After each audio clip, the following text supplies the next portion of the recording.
Hello বন্ধুরা, আশা করি আপনারা সকলেই অনেক ভালো আছেন। আর যদি কোনো কারণে মন খারাপ থাকে, তার জন্য আজকে আমি নিয়ে এসেছি এমন একটি ড্রামা যা দেখে আপনার মন ভালো হতেই হবে। তো চলুন আর দেরি না করে শুরু করা যাক আমাদের আজকের ড্রামাটির নাম হচ্ছে টু দ্য বিউটিফুল ইউ। এই ড্রামার শুরুই হয় টান টান উত্তেজনার মধ্য দিয়ে। বিদেশের মাটিতে এক কোরিয়ান খেলোয়াড় 2 মিটার 30 সেন্টিমিটার হাই জাম্পের জন্য প্রস্তুতি নিচ্ছে। তাকে সাপোর্ট দেওয়ার জন্য অডিটোরিয়াম ভরা দর্শক তাদের সরব উপস্থিতি জানান দিতে থাকে। আর এই সময় টেলিভিশনের সামনে বসে এই প্রোগ্রাম দেখে জে হি নামে এক কোরিয়ান ছাত্রী। সবার আশা ও সমর্থনকে সার্থক করে সফলভাবে হাই জাম্পে গোল্ড মেডেল জিতে নেয় কাং তেজুন। আর এরই সাথে শুরু হয় জে হির নতুন যাত্রা। তাকে দেখা যায় রুমে বসে তার লম্বা চুল কেটে বয় কাট দিতে। এরপর সে ছেলের বেশে রওনা দেয় কোরিয়ার উদ্দেশ্যে। তার এই পরিকল্পনার কারণ শুরুতে দর্শকদের কাছে পরিষ্কার না হলেও ধীরে ধীরে বেশ স্পষ্ট হয়ে ওঠে। এদিকে কোরিয়ার মাটিতে হচ্ছে সম্পূর্ণ ভিন্ন একটা কিছু। কাং তেজুন যে স্কুলের শিক্ষার্থী, সেই স্কুলে ফুটবল টুর্নামেন্ট চলে। চা ইউন গিউল এর গোলে চারপাশে আনন্দের বন্যা বয়ে যায়। আর সেই স্কুলের সামনে কাং তেজুনের জন্য অপেক্ষা করে থাকে তার মেয়ে ভক্তরা।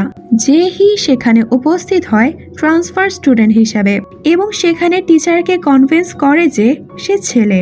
অবশেষে সেই স্কুলে প্রবেশের পারমিশন পেলে তার কাপড়ের ট্রলি ব্যাগ নিয়ে সে সেখানে প্রবেশ করে। কিন্তু লম্বা সিঁড়ি বেয়ে যাওয়ার সময় তার ট্রলি ব্যাগ খুলে যায় এবং একটা একটা করে তার সব কাপড় পড়ে যেতে থাকে। এমন সময় সেখানে উপস্থিত হয় কাং তেজুন। আর একটা ছেলের ব্যাগ থেকে এই ধরনের কাপড় পরতে দেখে সে বেশ অবাক হয়। কাং তেজুনকে এরকম সময়ে সামনে পেয়ে জে হি বেশ ভড়কে যায় এবং অ্যাক্সিডেন্টলি ট্রলি ব্যাগে পড়ে যায়। আর এদিকে ঢালু সিঁড়ি থাকার কারণে ট্রলি তাকে নিয়ে নিচে নামা শুরু করে। তার সিলিনেসে কাং তেজুন কিছুটা বিরক্ত হয়ে সেখান থেকে চলে যায়। অবশেষে জে হি তার ক্লাসরুমে প্রবেশ করে ট্রান্সফার স্টুডেন্ট হিসেবে তার পরিচয় দেয়। সেই ক্লাসেই থাকে চা ইউন গিউল। কিন্তু ক্লাসের ছেলেরা বেশ দুষ্ট। তাদের মধ্যে একজন কলার খোসা ছুঁড়ে মারে তার মুখে। জে হি তাদের কিছু না বলে চা ইউন গিউলের দেখানো খালি সিটে বসে। এই সময় তার পাশে আসে আরেকটা ছেলে। সে বলে তাদের গ্রুপে যুক্ত হতে হলে আগে জে হিকে তাদের ডর্মে থাকা কুকুরের ঘর থেকে টেনিস বল নিয়ে আসতে হবে।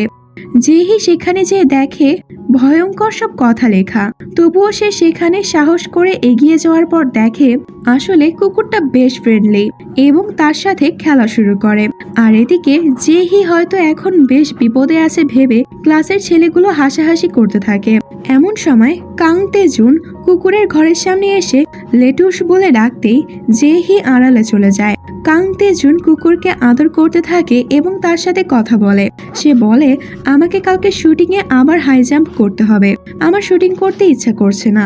এটা শুনে আড়াল থেকে জে হি বেরিয়ে এসে তাকে বলতে থাকে এমন কাজ করো না, তোমার ব্যথা কি এখনো ঠিক হয়নি? তাকে দেখে কাং তেজুন বেশ অবাক হয়ে যায় এবং বলে এটা তোমার কথা বলার বিষয় না। সে সেখান থেকে বিদায় নেয় এবং জে হি ক্লাসে বল নিয়ে সেই ছেলের কাছে দেয়। তার সাহস দেখে ছেলেটি বেশ ভয় পেয়ে যায়। পরবর্তী দৃশ্যে দেখা যায় টিফিন টাইমের পর সবাই বাথরুম ইউজ করছে। জে হি বাথরুম থেকে বের হলে সেখানে দাঁড়িয়ে থাকে তখনই সেই ছেলেটা এবং পায়ে বাজিয়ে জে হিকে ফেলে দেয়। এতে জে হি পড়ে যায় অন্য একটা ছেলের প্যান্টের ওপর এবং ছেলেটির প্যান্ট খুলে যায়। ছেলেটি এতে ভীষণ ক্ষেপে গিয়ে জে হিকে আক্রমণ করে। শুরু হয় তাদের মধ্যে মারামারি। এক সময় তাদের ডর্ম ক্যাপ্টেন উপস্থিত হয়ে পরিস্থিতি সামাল দেয়। আর এদিকে জে হিকে অপদস্থ না হতে দেখে সেই দুষ্ট ছেলেটা আশাহত হয়। চা ইউন গিউল জে হিকে সেখান থেকে নিয়ে যায় ছেলেদের ডর্মে। পথে সে জে হিকে বলে সেখানে থাকা কুকুরটির নাম লেটুস। লেটুস সাধারণত কোনো ছেলে দেখলেই তাদের অ্যাটাক করে, কিন্তু জে হিকে অ্যাটাক না করায় সে বেশ অবাক হয়। কথা বলতে বলতে সে জে হির গায়ে হাত রাখলে লক্ষ্য করে জে হির হাত বেশ নরম। এটা নিয়ে প্রশ্ন করলে জে হি চেঁচানো শুরু করে এবং প্রসঙ্গ পাল্টে ডর্ম নিয়ে প্রশ্ন করে। চা ইয়ন গিউল একে একে প্রত্যেকটা ডর্মের পরিচয় দেয় এবং জেহিকে তার ডর্মের রুম চিনিয়ে দেয়, কিন্তু রুমের আরেক শিক্ষার্থীকে তা সে জেহিকে জানায় না। এদিকে কাং তে জুনের ডিরেক্টর অপেক্ষা করে এখলেট হান্না এর ফটোশুটের জন্য। দেখা যায় ফটোগ্রাফার এসে বসে আছে, কিন্তু হান্না উপস্থিত হয় দেরিতে। শুরুতে ফটোগ্রাফার এতে বিরক্ত হলেও হান্নার কিউটনেস দেখে সে আর রেগে থাকতে পারে না।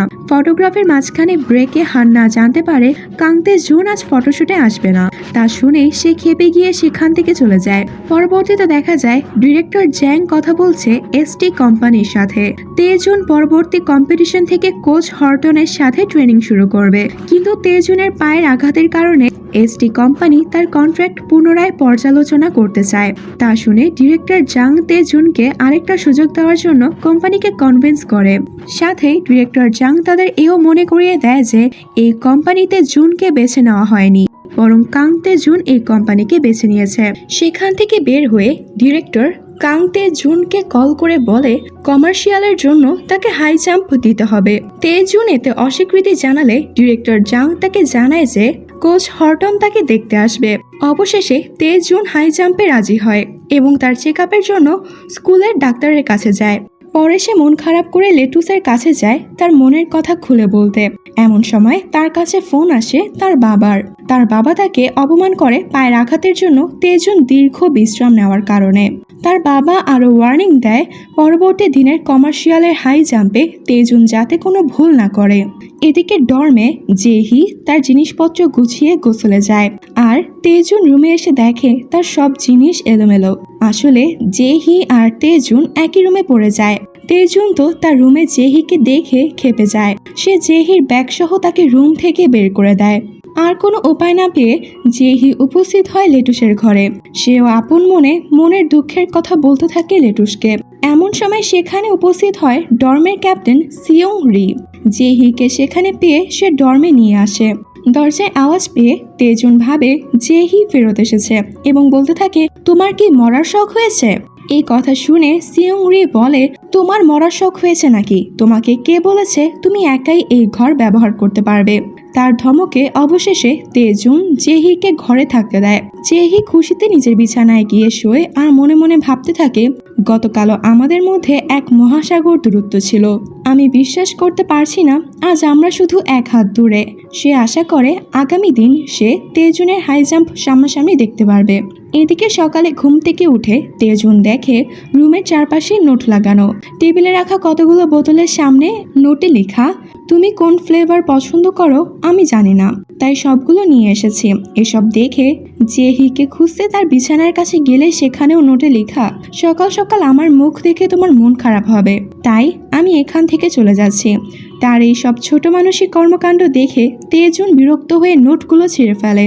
এরপর সে যায় ডাক্তারের কাছে তার টেস্টের রেজাল্ট জানতে।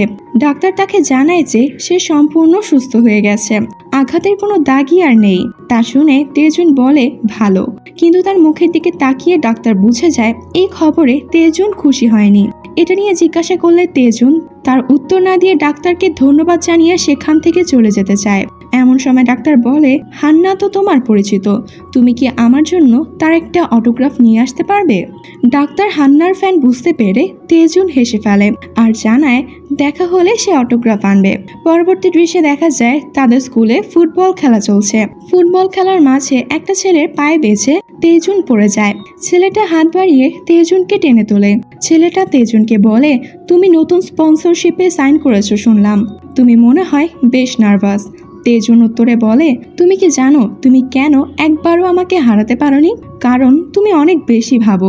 বলে সে সেখান থেকে চলে যেতে নেয়। এই সময় তার সামনে পড়ে বিপরীত টিমে থাকা জেহি। জেহি তাকে বলে তুমি তো বেশ ভালো দৌড়াচ্ছ, পা ঠিক হয়ে গেছে? কিন্তু তেজুন রেগে তাকে বলে আজকের দিনের মধ্যে তুমি ঘর থেকে বের হয়ে যাবে। জেহি তা শুনে তার কাছে অনুরোধ করে তাকে থাকতে দিতে এবং বলে এই রুমে থাকার জন্য আমাকে কি করতে হবে।